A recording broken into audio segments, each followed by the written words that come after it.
In today's video, I'm going to be testing out the JamgHe water washable resin, which they very kindly sent over to me to give a test out and see how it performs. So first up, why would you want to go for a water washable resin? And the main advantage of something like a water washable resin is purely that you don't need to use something like IPA or all the smelly alcohol and messy, dangerous chemicals to get your resins nice and clean. You can literally just take your plain old normal tap water and give it a clean. However, a couple of things to note, because this does get overlooked quite a lot, and something like the promotional shots you'll see in different water washable resin like commercials and photos and stuff like that, they're washing it in the standard sink. Don't do that. You don't want to be getting resin down your drains. You basically want to dispose of resin in the correct way. So you want to make sure it's all cured up and make sure that water is disposed of correctly and go through those hoops. So it doesn't take out that side of it, but it does mean that you don't need to keep loads of alcohol on hand to give all of your stuff good clean, which is a big bonus.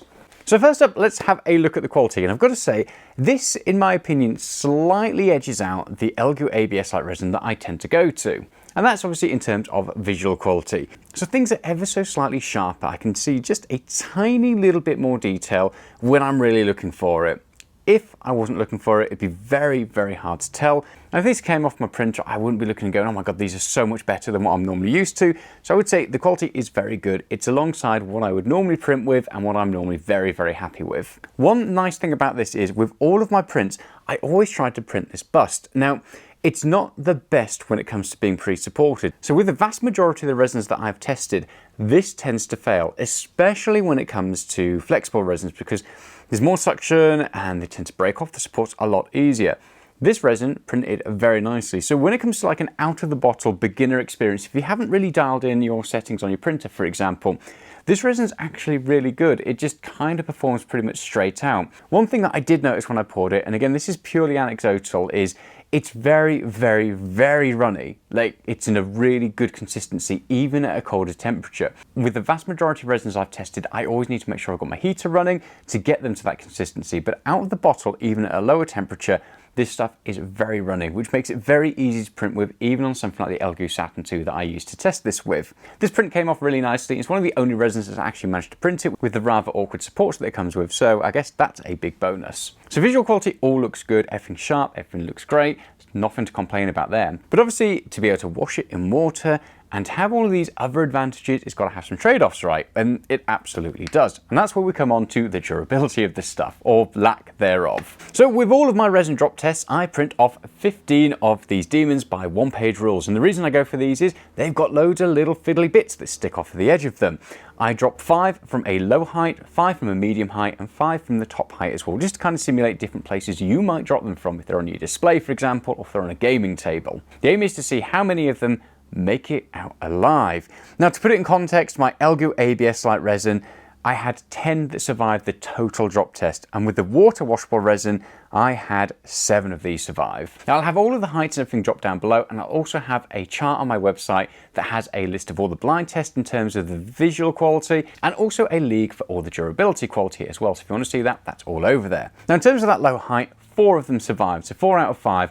And that low height it's really low, so ultimately you just need to bear that in mind. These are going to be more fragile. When it came to that medium height, 3 out of 5 of them survived.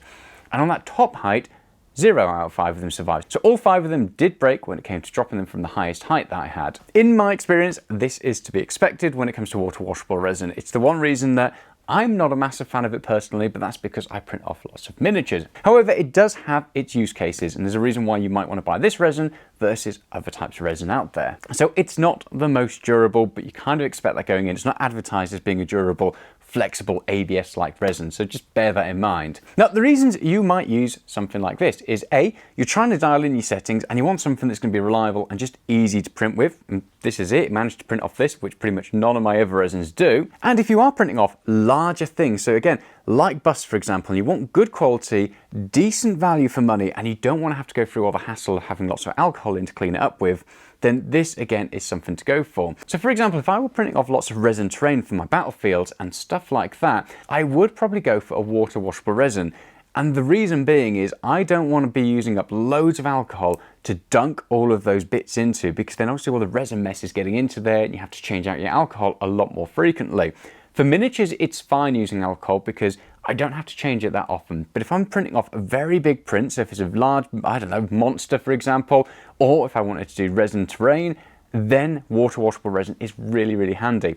It also means you could get something like a bucket, for example, and dunk that really big bit that you printed off, or the very large bits you've printed off, dunk them into a bucket and get them nice and clean without having to buy a really large wash and cure machine. So water washable resin has its places, and the JamgHe water washable resin gives really good visual quality. I've got no complaints there, and it's ever so slightly better than the Elgu ABS light resin, which is like my go-to resin. So all in all, it seems pretty good. It does have its durability issues, but that's to be expected when it comes to this type of thing. If you're printing off large prints, things that don't have fiddly bits on there, or big bits of terrain, for example, then it's worthwhile checking out. So I hope that video has helped, and if you're considering buying this and you're looking between your different water washable resins, as I build out my resin reviews in the future, I'll have all the different toughness bits over on my website with all the leagues for visual quality, for toughness quality, and all of that jazz. Let me know if you've got any questions, throw them down in the comments below, and I will see you in the next one. Bye!